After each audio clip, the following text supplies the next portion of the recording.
नमस्कार दोस्तों, कृषि संस्कृति चैनल के माध्यम से आज आपके सामने एक बार फिर आज का विषय है दोस्तों, प्राकृतिक संसाधन एवं जैव विविधता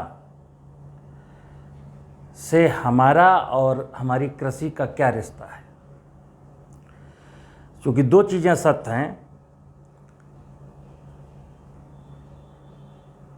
हमें भोजन चाहिए, पानी चाहिए, हवा चाहिए, तो खेती करनी पड़ेगी। और हमें स्वस्थ रहना है, सुखी रहना है, बीमारियों से बचना है, ये भी मेरी एक बहुत बड़ी आवश्यकता है। और हमारा जो जीवन का संपूर्ण दारोमदार है, जीवन की खुशियां कह लीजिए, जीवन के दुख कह लीजिए, वो प्राकृतिक संसाधनों और जैव विविधता पर निर्भर करता है। जैसे जैसे प्राकृतिक संसाधन खराब होते हैं और जैव विविधता नष्ट होती है, मनुष्य के जीवन में कष्ट शुरू हो जाते हैं और कृषि क्षेत्र में भी दिक्कतें पैदा होती हैं। तो ये जो दो विषय हैं, प्राकृतिक संसाधन और जैव विविधता, इसका मनुष्य के जीवन से सीधा सीधा संबंध है। वर्तमान परिस्थितियों में या वर्तमान जो भौतिक युग की जो जिंदगी है, इस जीवन में हम सब लोगों ने मिल करके भौतिक संसाधनों को और जैव विविधता को नज़रअंदाज किया है। हमने अपनी जीवन शैली ऐसी बना ली है जिससे हमारी प्रकृति और प्रकृति का वैभव नष्ट हो रहा है। खेती करने का जो तौर तरीका है वो ऐसा हो गया है कि उससे हमारी प्रकृति और प्रकृति का वैभव बिगड़ता जा रहा है। तो जो मेरे किसान भाई हैं आज संकट से गुजर रहे हैं,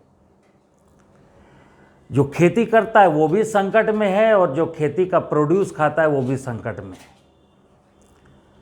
और इन संकटों से बचने के जो उपाय हैं वैज्ञानिक, उनसे हमको कहीं समाधान दिखाई नहीं देता।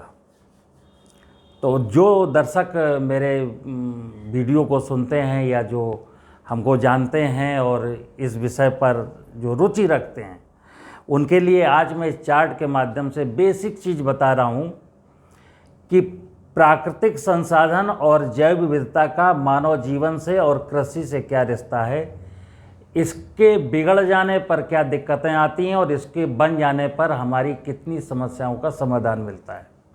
तो आइए जानेंगे। प्राकृतिक संसाधनों की जब हम बात करते हैं, ये प्राकृतिक संसाधन क्या हैं? तो प्राकृतिक संसाधन भूमि और पानी, या यूं कह लें, जब आध्यात्म की भाषा में जाते हैं तो इसी को हम जड़ जगत कहते हैं।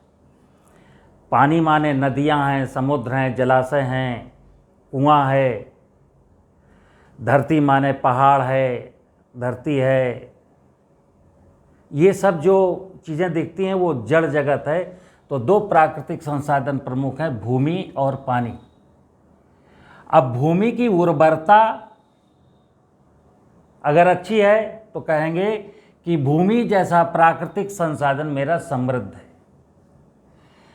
पानी माने पानी के स्रोत, माने कि नदियां बहती हैं, कुएं में पानी है, जलाशय में पानी है, वर्षा अच्छी होती है, तो यानी कि पानी जैसा प्राकृतिक संसाधन भी मेरा मजबूत है। भूमि की उर्वरता निर्भर करती है भूमि में जीवांश कार्बन कितना है, यानी ह्यूमस कितना है। तो भूमि में जब हमारा जीवांश कार्बन ये 1% के आसपास होता है, तो आप समझ लीजिए भूमि रूपी जो संसाधन है मेरा मजबूत है। जब पानी की बात आती है तो हमारी धरती के ऊपर जब 5% एरिया में जलाशय होते हैं, तो समझ लीजिए आप पानी के संकटों से बचे रह सकते हैं। वर्तमान में जो हमारी जीवन शैली है, जो कृषि करने की पद्धतियां हैं, उसमें क्या हो रहा है कि हम भूमि की उर्वरता का दोहन कर रहे हैं और पानी का भी दोहन कर रहे हैं। यानी जलाशय खत्म कर दिए और भूगर्भ जल पर डकैती डाल रहे हैं। तो ये तो प्राकृतिक संसाधन थे। अब जैव विविधता क्या है, जिसको हम बायोडाइवर्सिटी कहते हैं। जैव विविधता मतलब चेतन जगत से। प्राकृतिक संसाधन मैंने बताया जड़ जगत, और जैव विविधता मतलब चेतन जगत। चेतन जगत में क्या आता है? थलचर, जलचर, नभचर, वनस्पतियां और सूक्ष्म जीव। देखिए, ये जो थलचर, जलचर, नभचर, वनस्पतियां हैं, इनमें दिखाई देने वाली, जिनको कहते हैं स्थूल, अब इसी जल, थल में रहने वाले, जल में रहने वाले, नभ में रहने वाले कुछ चेतन जगत की इकाइयां हैं जिनको हम कहते हैं सूक्ष्म, जिसमें फफूंद, बैक्टीरिया, वायरस, ये चीज़ें आती हैं। तो ये जब नष्ट होते हैं हमारी जीवन शैली और आधुनिक कृषि पद्धति से, तो क्या दिक्कतें आती हैं। एक मोटा सा उदाहरण बता रहा हूं आपको। तितली और मधुमक्खी के नष्ट हो जाने से जो पर परागित फसलें हैं उसमें परागण की क्रिया संपन्न नहीं हो पाती और उपज प्रॉपर नहीं मिलती। मेंढक के नष्ट हो जाने से मच्छरों का आतंक बढ़ जाता है। चिड़ियों के पक्षियों के खत्म हो जाने पर फसलों में कीट लगते हैं, और लाभदायक सूक्ष्मजीव के नष्ट हो जाने से फसलों में रोग बढ़ते हैं। और फिर क्या होता है कि माया बता रहा हूं कि प्राकृतिक संसाधन एवं जैव विविधता का कृषि एवं मानव जीवन से क्या संबंध है। तो संबंध देखिए, तितली मधुमक्खी का संबंध फसलों में परागण से है, मेंढक का संबंध मच्छरों के नियंत्रण से है, पक्षियों का संबंध फसलों में कीटों को रोकने से है, लाभदायक सूक्ष्म जीवों का संबंध फसलों में रोग न लगने से। अब हम अज्ञानता में जाने अनजाने ये चूंकि प्रकृति का जो प्राकृतिक संसाधन एवं जैव विविधता का जो मेरे जीवन में या कृषि में महत्व था उसको जब भूल जाते हैं और भौतिक संसाधनों की दौड़ में अपनी ज़िंदगी को बिताने लगते हैं, अपने निजी स्वार्थ मेरे सर्वोपरि हो जाते हैं, तो क्या होता है कि ये जो जैव विविधता है ये नष्ट होने लगी, प्राकृतिक संसाधनों का दोहन होने लगा। अब हमारी ज़िंदगी मुश्किल में पड़ जाती है। मुश्किल में ऐसे पड़ जाती है कि किसान है, खेती करता है,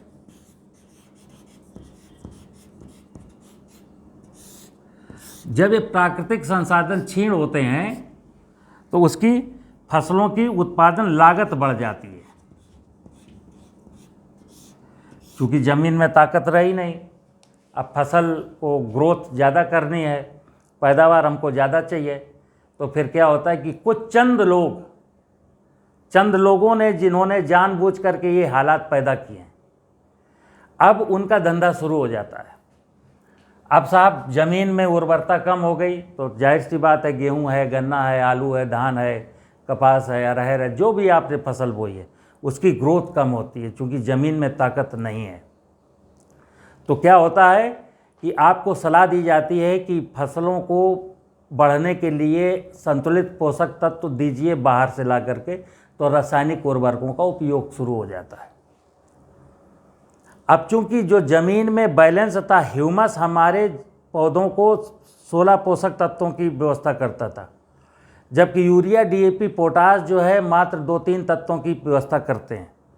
तो जो फसलों में इम्बैलेंस है पोषक तत्वों का, उसकी वजह से हमको कुछ फसलों में दिक्कत दिखाई देती है कि फसल की ग्रोथ अच्छी नहीं है, पत्तियों में हरापन नहीं है, पत्तियां पीली पड़ रही हैं, तो फिर दवाओं का कारोबार शुरू हो जाता है। फिर जब नाइट्रोजन की मात्रा ज़्यादा होती है तो कीट पतंगों का आक्रमण बढ़ता है, तो फिर इंसेक्टिसाइड बिकने लगता है। और जब पानी ज़मीन में जो पानी को धारण करने की क्षमता कम हो जाती है तो हम पानी के स्रोत का दोहन करने लगते हैं फसलों को सिंचाई देने के लिए। और लास्ट में क्या होता है कि हम खेती में हार जाते हैं। आज देश का किसान प्राकृतिक संसाधनों के बिगड़ जाने से, जैव विविधता के नष्ट हो जाने से देश का संपूर्ण किसान संकट में है, क्योंकि उसकी फसलों की उत्पादन लागत बढ़ गई, पैदावार नहीं बढ़ रही है, लागत बढ़ गई। और जब लागत बढ़ गई और पैदावार भी पर्याप्त हो गई तो क्या हुआ कि मंडी में चीज़ें ज़्यादा हो गई तो उसका रेट नहीं मिला। क्योंकि हम बहुत सारा केमिकल डाल चुके हैं तो केमिकल के रेजिड्यू उस फसलों के उपज में आ चुके हैं, तो वो खा करके मैं स्वस्थ नहीं हूँ। तो हमारे जीवन में बहुत सारी दिक्कतें आती हैं। बहुत सारे किसान हैं जो गेहूं से ऊब चुके तो कहते हैं हम पपीते की खेती करेंगे, फिर पपीते से ऊब गए तो टमाटर की करेंगे। यानी किसान मृग मारीचिका की तरह दौड़ रहा है कि कहाँ हमको लाभ है, कहाँ हमको लाभ है, और लाभ कहीं है नहीं। लाभ कब होगा? जब तक ये प्राकृतिक संसाधन सुदृढ़ नहीं हो जाते और जैव विविधता मजबूत नहीं हो जाती, तब तक कृषि में लाभ नहीं है। तो मित्रों, कृषि में लाभ को प्राप्त करने के लिए हमें प्रकृति के वैभव को सजाना बहुत ज़रूरी है। और ध्यान रखिए, प्रकृति मेरी माँ है। जिसकी माँ स्वस्थ नहीं होगी, जिसकी माँ संपन्न नहीं होगी, उसके पुत्र कैसे संपन्न और स्वस्थ रह सकते हैं, ये विचारणीय प्रश्न है। तो प्रकृति के वैभव को स्वस्थ करना आज की चुनौती है। और आज के लोगों को मैं बता दूं, बहुत सारी आपदाओं से हम बेरोजगारी की समस्या से लड़ रहे हैं, बीमारियों से लड़ रहे हैं, और इन सब समस्याओं से बचने का एक ही उपाय है। टाइम टेकिंग है, टाइम लगेगा, लेकिन एक स्थायी समाधान में पहुंचना है हमको। क्योंकि देश के डेवलपमेंट में 70 साल लग गए हैं, तो यहाँ भी हमको 3-4 साल देने पड़ेंगे। तो हमें कोशिश करनी है कि हमें प्राकृतिक संसाधनों का स्वरूप सुधारना है और जैव विविधता को बचा के चलना है। तो उसके लिए जो पहली चीज़ है कि लालच को, अपने निजी स्वार्थों को, जो मन में लालच है, खेती से अधिक लालच शब्द का परित्याग कर देना है। उत्पादन बढ़ाने की बजाय हमें प्राकृतिक संसाधनों का और जैव विविधता का संवर्धन कैसे करना है, इस विषय को लेकर चलना पड़ेगा। और ये विषय तभी संभव है जब हम रसायनों से पीछा छुड़ाने का प्रयास करेंगे। और रसायनों से मुक्ति तभी मिलेगी जब मेरे प्राकृतिक संसाधन संपन्न हो जाएंगे। आशा है आपको ये वीडियो अच्छा लगा होगा। अगर अच्छा लगा हो तो इसको शेयर करें और लाइक करें, चैनल को सब्सक्राइब करें। नमस्कार, जय हिंद, जय भारत।